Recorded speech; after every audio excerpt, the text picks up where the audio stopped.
Yeah, morning traders. It's the IMF spring meeting season at the moment. Of course, what comes with that is an absolute talk fest coming through central bankers.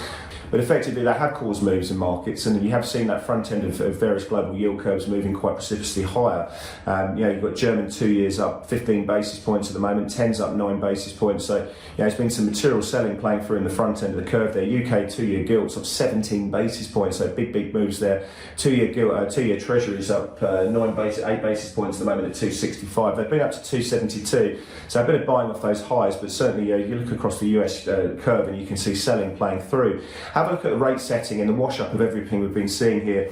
If you're going to Europe now, 2 basis points are being priced for the June meeting, so not much expected there. But you're going to that 21st of July meeting now, they're expecting 21 basis points of hikes being priced in there, and you're actually expecting the ECB policy setting to go positive by October. In the UK, after what Catherine Mann said and what we've been seeing from Governor Bailey as well, we've got a 58% chance of a 50 basis point hike on that 5th of May meeting, with 166 basis points of additional hikes this year alone. I'm sure a lot of people disagree with that setting. And going to that Fed meeting for the May meeting, they've got 51 basis points of hikes. What's more important for me is that we've got 240 basis points of hikes being priced in for this year, so additional hikes playing through. So that should take the Fed funds rate nicely above the neutral rate setting, which of course is something the market's been looking at. So big moves playing through the front end of the curve. And if you have a look at the moves that we've been seeing in equity markets, you can see the change that I'm showing on the cash session here. Certainly tech underperforming, going to the sectors, and we've got clear outperformance from staples, but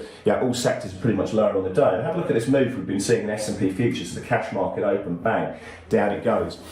FX markets, well, we started off with the euro looking quite good, but as the session's worn off, it's been broad US dollar strength, specifically against the Antipodeans.